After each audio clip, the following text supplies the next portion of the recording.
You're watching Story Scroll. Real stories, raw emotions, and endings you'll never forget. Let's scroll into today's tale. I never thought I'd be the guy typing this, but here I am, completely blindsided and aching. I'm in my early 30s. My wife is in her late 20s. We've been together for 6 years and married for 4. To everyone who knew us, we were the picture of normal. Steady jobs, weekend barbecues, holidays packed with family photos. My mom treated her like a daughter. My sister and my wife were inseparable. They did mani-pedis together, texted each other ridiculous memes, and planned birthday surprises. I worked hard to give us a stable life. She was the one with the warmth and charisma that made relatives gush. From the outside, nothing was missing. The first little things were almost laughably small. She started guarding her phone, always turning the screen down, moving into another room to take calls, deleting texts by accident. She began working a few late nights that always seemed to correspond with odd little one-day trips. When we were at the family BBQs, she'd duck into the kitchen and message for 20 minutes straight. My sister noticed it before I did. She texted me during one of our Sunday dinners. "Babe, is everything okay? She's texting someone a lot." I shrugged it off. I trusted her, and I trusted my sister would mention it if there was anything serious. Then the call came that changed everything. My mom rang me in tears late one Saturday. "I saw her," she said, voice shaking, "at that little bistro on Elm. She was with a man, holding hands. I didn't want to believe it." I felt my stomach drop. I drove straight there, imagining some silly explanation, a friend in need, a cousin, anything but what my mom had seen. When I confronted her that night, she did what she always did when cornered, a practiced calm. "You're wrong," she said, voice small. "Mom's being paranoid." She accused my mom of seeing things, of being dramatic. She called my sister later and told her the whole family was being ridiculous, painting herself as the wronged one. My head was spinning. I wanted to believe her denials more than anything. I wanted to believe the smile that used to light up my living room, but the knot in my chest wouldn't loosen. My sister pulled me aside a few days later and, with hands trembling, showed me screenshots she'd somehow seen on my wife's laptop when she thought it was locked. Messages between my wife and a coworker. Late-night texts filled with pet names. Plans for weekend getaways. One line in particular twisted my guts. "I can't wait to see you again. They'll never know." My sister looked at me like I was the only sane person left. I felt betrayed, but the worst part hadn't hit me yet. I started digging. I'm not proud of that part of me, but when your life feels like a house of cards, you do whatever it takes to know how far the collapse goes. I checked phone records, old receipts, social media. I pulled together small incongruities until the picture was undeniable. There were dinner reservations, hotel confirmations under different names, and messages that matched the timeline of the late nights. The man wasn't a stranger. He worked with her. He'd been slipping himself into lunches she took for networking. And the money? I found bank transfers and receipts that didn't add up with the emergency loan she'd asked my parents for. She told my mom she needed cash to cover a medical bill once. Turns out, the money paid for plane tickets and hotel rooms. When I put the evidence in front of her, she did something I hadn't expected. She turned it on me. "Your family always hated me," she spat, fierce and wounded. "You're all so judgmental. I had to do what made me feel alive." Gaslighting, denial, and a sharp little twist of blame. It was so perfectly rehearsed it could have belonged on a stage. My mom sobbed in the kitchen. My sister looked at me like the world had folded up. I left the house that night with the feeling that the home I'd known had been vandalized from the inside. I moved out for a bit, not because I wanted to run, but because being under the same roof felt like living inside a lie. Sleeping on a friend's couch, I replayed everything, trying to decide if I should expose her immediately in the heat of the moment. My family wanted to explode, to scream, to drag everything into the light. But in the quiet, I realized I wanted something different.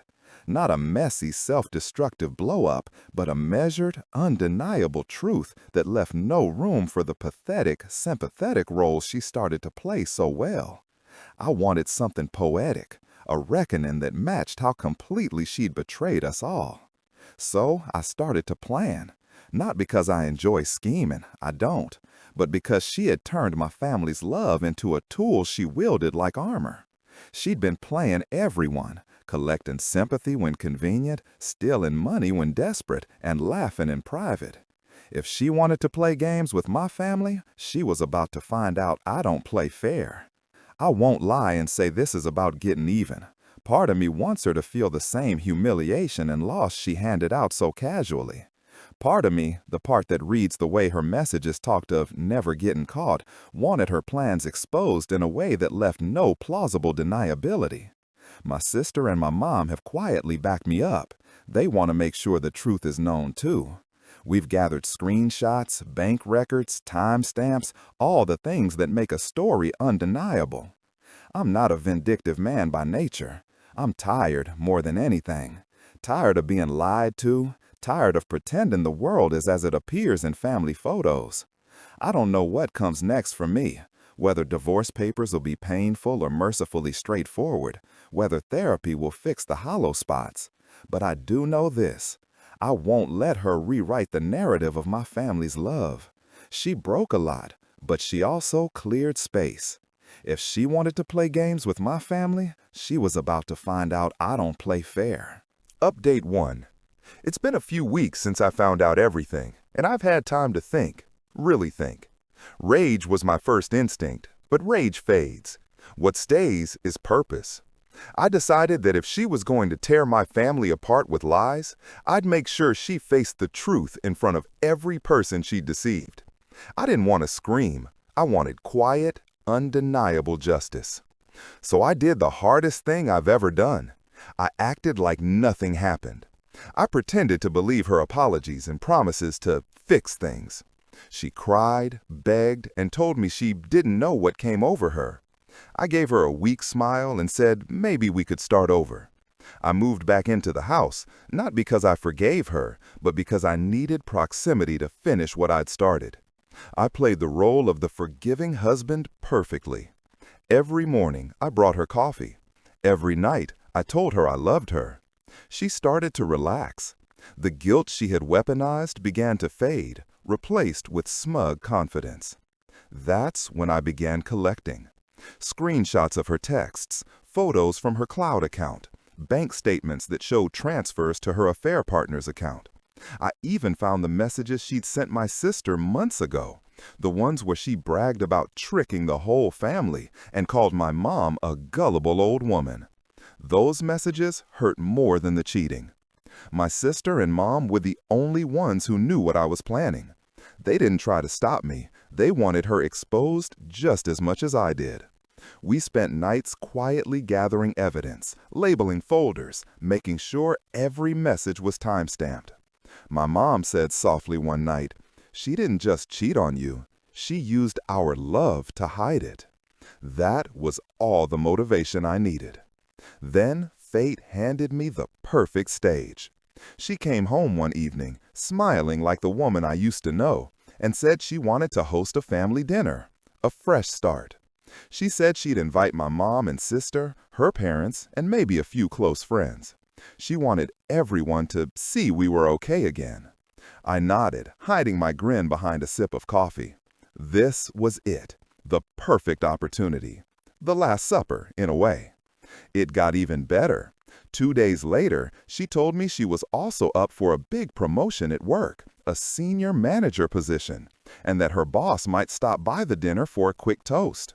"Everything's falling into place again," she said, hugging me. I remember thinking, yes, everything is. I quietly reached out to her parents and personally invited them, telling them how happy I was that she wanted to reconnect. They were delighted. Her dad even said, "We always knew she'd come around. You just needed to show more heart, son." I smiled, though it took everything not to laugh. Over the next week, I made sure the dinner would be unforgettable. I rented a small projector, arranged a slideshow, and labeled the file Memories That Matter. The first few slides were innocent, our wedding, vacations, holidays. My sister helped me compile the rest. Screenshots, receipts, photos of her and the affair partner that she thought no one had seen. Everything in order, undeniable, chronological, merciless. The night arrived. The table was set perfectly. Candles, flowers, expensive wine. She was glowing, charming everyone with her practiced warmth. She even kissed my cheek as guests arrived, whispering, "Thank you for giving me another chance." Her parents were proud. My mom was quiet but polite. My sister kept her expression neutral, but I could see her hands shaking slightly as she poured wine. Dinner was almost over when I stood up and said, "Before dessert, I wanted to show something special." She smiled at me, the kind of smile people give when they think they're in control. I plugged in the USB and started the slideshow. At first, it was exactly what she expected. Photos of us laughing, traveling, her hugging my mom, my sister's birthday party. Everyone smiled. Her dad even said, "You two really are meant to be." Then the next slide appeared, a screenshot. "Can't wait to be alone with you again," her text read. The next, a photo of her and the coworker at a hotel bar. Then hotel receipts. Then another text, her bragging to him about borrowing money from my parents for their trip. Gasps. Silence. My mom's eyes filled with tears. My sister sat back, jaw tight. Her parents froze. The slideshow continued automatically. More messages, photos, timestamps. The room filled with her own words, laughter, pet names, the kind of betrayal that leaves no room for excuses. She jumped up, shaking, shouting, "This isn't fair! You invaded my privacy!" Her mother looked horrified. Her father, who had always defended her, whispered, "Tell me this isn't real." She stammered, "They're old messages. He's twisting everything." I looked at her calmly and said, "These are from last month." Then I turned to everyone and said, "You didn't just cheat on me. You betrayed every person in this room who loved you." And I walked out. No yelling, no dramatic music, just the sound of her sobs and the stunned silence of the people who finally saw who she really was. In the days that followed, everything fell apart for her, beautifully, inevitably. Her parents called me to apologize. Her father said, voice shaking, "We had no idea. I'm so sorry." I told him he didn't owe me anything. She'd fooled everyone. The affair partner ghosted her almost immediately after the dinner. Turns out his wife found out too. Someone sent her the same screenshots that had played at the dinner. My wife called me from an unknown number, begging me to talk. I didn't answer. I blocked her everywhere. Her job situation collapsed next. She was on the verge of that promotion, but the company's HR department got an anonymous email containing evidence of her inappropriate conduct with a coworker. The timing was poetic, the day before her final interview. She was quietly removed from the candidate list. She later texted my sister, "Did you send that?" My sister just replied, "Actions have consequences." When my mom heard the news, she said, "Justice always finds its way home." I won't pretend I didn't feel satisfaction. I did. But it wasn't the gleeful, vindictive kind. It was quiet, almost serene. The kind that comes when truth replaces lies, when the fob finally lifts. Revenge wasn't sweet. It was justice. And it was long overdue. Final update. It's been about 8 months since that dinner, and the dust has finally settled. The divorce papers went through quietly. No courtroom battles, no drawn-out arguments. She didn't contest anything. I think she was too embarrassed, too drained, and maybe too ashamed to face me again. My lawyer made sure the infidelity clause in our prenup kicked in. Every screenshot, every receipt, every message was lined up neatly in a folder that left her lawyer with no room to argue. She walked away with almost nothing. The house, the savings, all protected. The irony is, she'd mocked me for insisting on a prenup years ago, saying, "It's not like we'll ever need it." I'd agreed at the time, but now it's the one decision that saved me. Her affair partner? He disappeared the moment everything went public. Word spread fast, especially after HR launched an internal investigation at her company. He quit quietly, and she was let go not long after. I heard through mutual friends that she's back living with her parents, the same parents who used to praise her for being perfect. They can barely look at her now. My mom told me she ran into them at the grocery store once. Her mother turned red, her father couldn't meet her eyes. The fall from grace was total. I wish I could say I felt triumphant, but what I really felt was tired. A deep, bone-level exhaustion that only betrayal can bring. Still, at least now, I could finally start over. Revenge doesn't fix everything. I learned that the hard way. There were nights I'd lie awake replaying everything. The slideshow, the silence, the shock on everyone's faces. For a while, I wondered if I'd gone too far. But every time I thought about how she lied to my mother's face and stole from the people who treated her like family, the guilt faded. What I did wasn't out of cruelty. It was out of necessity. My mom and sister became my anchor through it all. After the dinner, they both told me how proud they were that I stood up, not just for myself, but for our family's dignity. My mom said, "She made us all look like fools, and you gave us back our pride." That meant more than any revenge ever could. We started spending more time together. Sunday dinners, movie nights, small things we'd stopped doing when my marriage consumed my life. My sister and I laughed about how she used to think my wife was her best friend. It wasn't bitter laughter, just a shared acknowledgement of how blind we all were. Eventually, I decided to start therapy. I didn't want to carry resentment forever.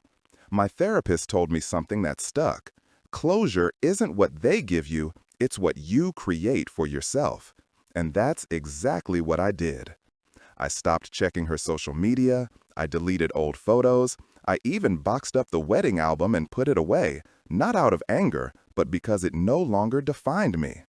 Every session I found pieces of myself I hadn't seen in years, my patience, my humor, my ability to trust. Slowly, I realized I wasn't healing from her, I was healing without her. And my family noticed. My mom said I seemed lighter. My sister teased that I was finally acting like the brother she remembered. I guess I just stopped carrying her sins on my shoulders. A few months ago, I got a message from an unknown number. It was her. It started with, "I ruined my life. I don't expect forgiveness, but I had to say I'm sorry." For a moment, I just stared at it.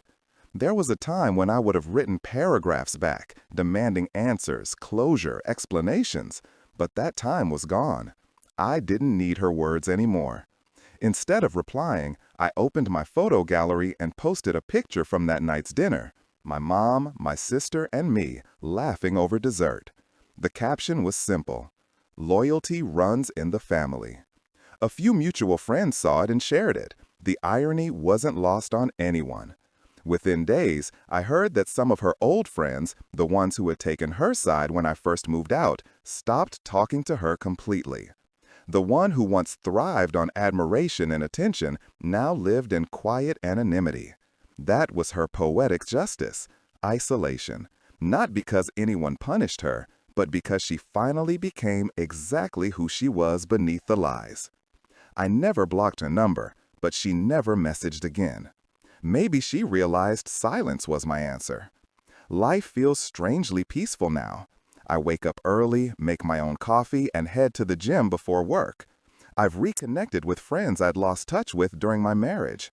Weekends aren't heavy anymore. They're full of plans, laughter, even dates. About a month ago, I met someone new. She's nothing like my ex, grounded, genuine, and with the kind of warmth that doesn't need to be performed. We're taking things slow. I don't know where it'll go, but for the first time in a long time, I'm not afraid to find out. Sometimes, when I think back on everything, I realized my ex didn't destroy me. She exposed what needed to be rebuilt. She forced me to confront what I'd been ignoring, that peace doesn't come from keeping the wrong person happy, it comes from being at peace with yourself. My ex thought she'd shattered my life, but all she really did was clear space for better things. Sometimes revenge isn't about hurting them, it's about living better without them. And I'm finally doing just that. Thanks for watching Story Scroll. Hit that bell and stay tuned for the next story that will move your heart.